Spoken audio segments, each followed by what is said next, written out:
What's on my iPhone, video e përvjeshme tashmë, si që solla dhe vjet. Ky është video i radhës ku do sjellim aplikacionet që un kam në telefonin tim. Është një video që jashtë ecëm pafund dhe përdoret shumë, sepse shumë njerëz zbulojnë aplikacione që nuk i dinin më para, dhe sot jam pikërisht këtu për këtë. Të vit ndryshe nga vjeti jemi dhe me dy plane, kamera lart që shikon direkt telefonin që është këtu poshtë dhe unë që po flas këtu me ju. Në këtë mënyrë, video është pak më dinamike dhe fillojmë direkt. Fillojmë nga wallpaperi që është ky këtu, një cool që më pëlqeu shumë në Berlin kur isha, e bëra foto me këtë dizajnin e ri të iOS 26 që mund të zmadhoshorën në këtë mënyrë, më pëlqen shumë. Bluja shkon shumë edhe me iPhone-in portokalli. Kjo është faqe e parë, unë mbaj vetëm 2 faqe në iPhone. Këto të tjera do i shikonim pastaj, por në të vërtetë mbaj vetëm 2 faqe, nuk mbaj faqe të tjera, nuk i përdor. Nëse më duhet të gjej aplikacionin, e kërkoj në Spotlight dhe mjafton me kaq. Fillojmë direkt me të parin, që është widgeti i kalendarit. I dyti është widgeti i ChatGPT-s që tashmë e përdorim në përditshmëri, settings, mesazhe, fotos, e dini çfarë është, kamera, remindersat për rikujtesat e ditës gjitha, por do shikoni që kam dhe widgetin në faqen tjetër, notes për notes të shpejta, Gmail, dije se çfarë është, Google Maps, poshtë është widgeti i Notionit. Në Notion unë kam të organizuar të gjithë kalendarin e kontentit që duhet të bëj.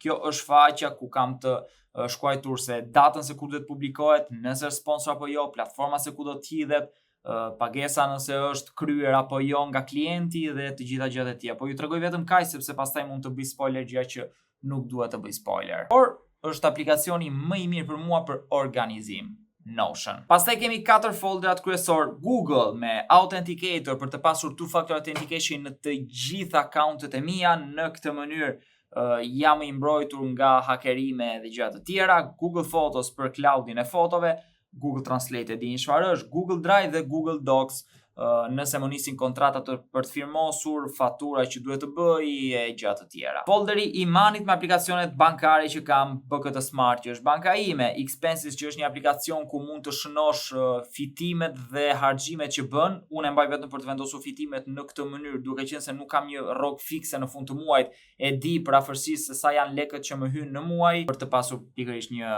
statistikë për veten. Payoneer për pagesa të ndryshme që mund të bëhen. POK, kam folur shumë në TikTok, vazhdoj e përdor, kam kartën business të POK që më lejon edhe të hyj në për lounge të ndryshme, në për aeroporte, paguan mos gaboj 50 euro në vit, e këshilloj. Revolut Bank edhe kjo, shumë më pyesin si e kam Revolut, si e kam hapur, si e kam në iPhone-et gjitha, jam me dokument italian, duke qenë se kam dokumenti italian, mund ta hap si rezident shqiptar, por me dokument italian, pra pas një lloj problemi në atë mënyrë. Wise, njësoj si Payoneer, njësoj si Revolut, nuk kam kartën e Wise, por kam vetëm llogarim, ajo që më duhet. Dhe Wallet, pastaj Apple Wallet, kartat e ndryshme që tani më në fund u futën dhe në Shqipëri, Revolutin që kam aty, pastaj paset e ndryshme të eventeve, bileta avioni, rezervime, booking, çdo gjë tjetër mbajnë aty në Wallet. Folderi social me Facebookun që e përdor shumë pak mbase për të shitur ndonjë gjë që më duhet. Instagramin e dini, TikTokun e dini, LinkedInin që nuk e përdor dhaj shumë, por prapë se mos të jetë aty. Telegrami që e përdor shumë pak. X ish Twitteri, edhe këtë e përdor pak. Pinteresti për të parë ndonjë foto estetike, ndonjë design për studio, ndonjë gjë që më duhet për video, gjëra të tilla. YouTubein, ku më shikoni, dhe YouTube Studio për të kontrolluar të gjitha parametrat e kanalit të YouTube-it, pra për të parë komentet, për të parë like-et, views-at, për të menaxhuar pak a shumë gjithë kanalin. Dhe që duhet të them, videot momentalisht, shortsat në YouTube po ecin mjaft mirë, jo keq. Dhe nëse doni të më suportoni në këtë rrugtim të ri që kam marrë edhe në YouTube, që tani po e bëj pak më të përjapshëm, le të themi, suportoni me një like, një koment dhe një subscribe në kanal. Folderi tjetër, foto dhe video. Canva për të bërë një dizajn shpejt fare, Creators App për të lidhur Fix30-ën time direkt me telefoni për shkarkuar foto, video, për të parë preview, për të ndryshuar 100 parametra, Imaging Edge për ta lidhur me kamerën që kam këtu lart, që është ZV10 kamera ime dytësore, Lightroom për editimin e ngjyrave, presetet të ndryshme i kam, nëse ju interesojnë presetet e mia më thoni, do ju jap dhe linkun nëse doni t'i blini, Photoshop, e dini edhe këtë, PicLumen për të krijuar foto me inteligjencë artificiale, Two Stories që është shumë interesant sepse bën kolazhe të ndryshme, postimet e videove të YouTube-it i bën në një mënyrë pak më të veçantë, podcaste, domethënë është për të krijuar story pak më tërheqëse në Instagram. DJI Mimo për të lidhur Osmo Pocket 300 që e kam andej momentalisht me telefonin. Kjo është faqja parë kryesore. Pastaj poshtë kemi telefonatat, Safarin, WhatsAppin dhe Spotify më të përdorurat. Pastaj para se të kalojmë te faqja e dytë, kalojmë tek faqja widget nënsore ku kemi kohën të parën, dy kantrat e ndryshëm për Instagramin primar, tash që është më i madh me 54700 follow dhe i dytësori që është pak ai më privati, më personali me gati 17000. Poshtë pastaj është widget i expensive ku shënoj fitimet e mia që nuk do shikoni, është blur kjo. Ndërsa poshtë janë gjërat e lidhura momentalisht me iPhone-in me baterinë, siç shikoni janë AirPods-at edhe telefoni këtu. Kalojmë te faqja e dytë për reminders, siç u thash, dhe siç shikoni reminders është rek what's on my iPhone sepse duhet të regjistroja sot si video. Pastaj është widgeti i Surfshark kur më duhet për të shkuar jashtë shtetit, për të qenë kur lidhem me Wi-Fi të ndryshëm që nuk janë të sigurt, për të hapur TikTok-un këtu në Shqipëri nëse ndonjëherë nuk funksionon. Për çdo gjë, keni dhe linkun këtu poshtë nëse doni të bëheni pjesë e Surfshark, keni uljen më të madhe, përfitoni edhe 4 muaj dhuratë me kodin tim, kështu që i dini një sy këtu poshtë. Folderi Apple me të gjitha aplikacionet e Apple, makina llogaritse, kalendari, files, Find My, të gjitha gjërat që janë pikërisht pjesa e Apple-it i fus të gjitha në një vend. Travel, folderi Travel për udhëtimet pikërisht. Ku gjejmë Airbnb-n për të marrë apartamente të ndryshme në përbot kur udhtoj.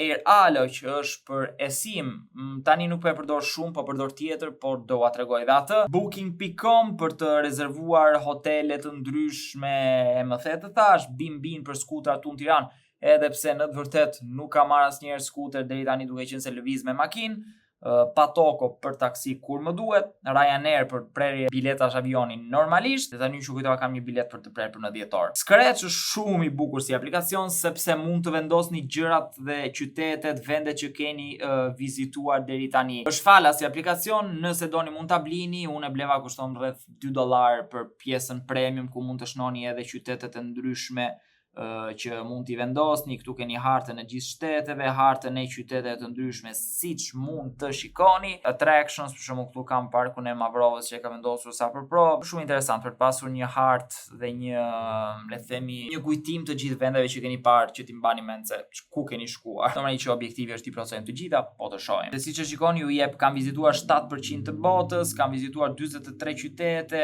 një attraction, 13 shtete të ndryshme. Sale që përdor për esimet momentalisht siç ju kam thënë, tani që kam marrë iPhone-in e ri nuk e kam të instaluar sepse nuk më është dashur, por e mira e Sale-it është që mund ta instalosh vetëm një herë në telefon me një esim dhe pastaj aty të bësh oferta të ndryshme. Ka çmime të mira dhe duke qenë se kam edhe një kod promocional me emrin tim, aty përfitoni edhe 15% ulje ekstra, kështu që nëse e doni, po ja lë të gjitha këtu poshtë në description, hidhni një sy se ka gjë interesante. Visa Airport Companion për të futur në për lounge-et, siç u thash, te aplikacioni POK, tek POK pikërisht kam kartën business që më lejon të kem akseset e lounge-eve dhe ajo kartë duhet regjistrohet direkt te aplikacioni Visa Airport Companion. Aty pastaj ke gjithë akseset e mundshme. Janë shtuar, janë 10 aksese nëse nuk gaboj tani në vit. Skyscanner për të gjetur aviona, për të gjetur bileta avioni me çmime të ulta.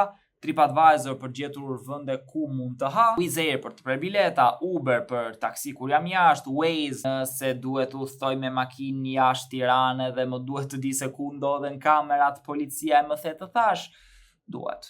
BVG Tickets që është vendi ku prihen biletat e transportit publik në Berlin kur isha, Tarjeta Transporte kjo për Madridin, Radical Storage për storage locker të valigjeve nëse e zëm në orën 11 duhet të lini hotelin, por avioni juaj është në orën 10 të darkës, nuk keni pse t'i mbani valixhet me vete, pagoni një locker, i lini aty, pastaj ktheheni, merrni dhe ikni në aeroport. Bolt edhe kjo si Uberi për taksitë ndryshme. Fiverr pastaj aplikacioni që përdorja për të punuar online me klientë të ndryshëm, u bëja video, mund të bëni pak çfarë të doni, kam bërë një video për Fiverrin ku flas se si të fitoni lek aty. Momentalisht nuk po e përdor më dhe besoj se do heq edhe nga faqja e parë sepse nuk kam kohë më të merrem as me Fiverrin. Sound Connect për të lidhur Sony-t e mia të mëdhajat XM5-t, edhe për ato keni një review edhe në YouTube, edhe në rrjetet e tjera sociale. Albania e dini çfarë është? Companion sepse vetmja lojë që unë luaj në jetën time është FC, pra FIFA, këtë vit 26-ta, kam thjesht për të menaxhuar skuadrën nga këtu, lojën e luaj në PlayStation. Flash Score për të parë ndeshjet, My Vodafone sepse përdor Vodafone. Premiere pastaj më në fund erdhi edhe në mobile, po e provoj pak, po shikoj sa ja vlen, mbasi do bëj një video pastaj ku të flas tamam nëse ja vlen të editosh me Premiere në mobile apo jo. Lighty që është aplikacion shumë interesant, është me pagesë për një pjesë gjërave, për një pjesë tjetër jo, mjafton të futësh kodin e fluturimit tënd këtu dhe pastaj brenda në flightit i gjen gate-in se ku duhet futesh, check-in-in se ku duhet të shkosh, në çfarë niset avioni, nëse ka vonesa dhe në shumë raste informacionet dalin më parë te flighti se sa te tabelat e aeroporteve. Super i këshilluar. Këto janë faqet kryesore, pastaj kalojmë tek gjithë aplikacionet e tjera që i përdor më rrallë në përditshmëri. Kam pjesën business ku kam të vënë aplikacionet e IFA Berlin dhe MWC-s, sepse tashmë vit për vit do shkojnë për evente për të treguar se çfarë ndodh, teknologjitë e reja që prezantohen edhe i kam futur në një folder tjen këtu. AliExpress e dini se çfarë është, Amazon e dini se çfarë është, Amazon Alexa sepse në shtëpi, jo këtu në studio kam Alexën për të kontrolluar drita, televizorin, gjëra të tjera smart, Babuni për të ngrënë, Cineflexi për kineman, aplikacioni ChatGPT-s, DHgate-i edhe kjo për të bler gjëra. Edsviz, aplikacioni kamerave që kam në studio për kontroll, eHome Life është ka këto prizat treshe, por smart me USB, me të gjitha e kam vënë këtu poshtë që karikoj çdo gjë, nëse më duhet të fik diçka e fik nga kjo. Fut bin për të parë listën e lojtarëve të ndryshëm në FIFA, SBC për të krijuar skuadra, pra edhe kjo duhet për FIFA. Happy Loyalty App për bletë ndryshme në grupin Balfin. Në të vërtet kam bledh pik po pikët, le themi të drejtën, nuk duhen parazi sepse nuk mund të mash asgjë. Magic Lantern për një dritë që blea në Temu që është aty në fund, por ajo drita para një javë, 2 javë është u dogj. Do bëj një video për atë, sepse jo të gjitha produktet në Temu, duke qenë se janë të lira, ja vlen dhe duhen marr. Ai është një rast. My Vodafone, aplikacioni për Vodafonin që kam italian. Notion, mua thash që parë ua tregova se çfarë është. Nanolith janë panelet që kam aty mbrapa, duket pak drita këtu në cep, mi ka dërguar vetë kompania, super të bukura, nga ky aplikacion mund të rregulloj ndriçimin, të ndryshoj dritën dhe çdo gjë tjetër me dritat. Netflix për të parë filma, OBD11 është ajo pajisja e vogël që e kam sjell disa herë edhe këtu në YouTube edhe në TikTok dhe në Instagram për të kontrolluar defektet e makinës që mund të ketë, për të kontrolluar errore të ndryshme. Është një produkt sipas meje që nëse ke një makinë duhet ta kesh se s'bën, sidomos nëse ke makinë të grupit BMW dhe makinë të grupit Volkswagen, duke qenë se jam pronari një Audit, më vlen, më duhet.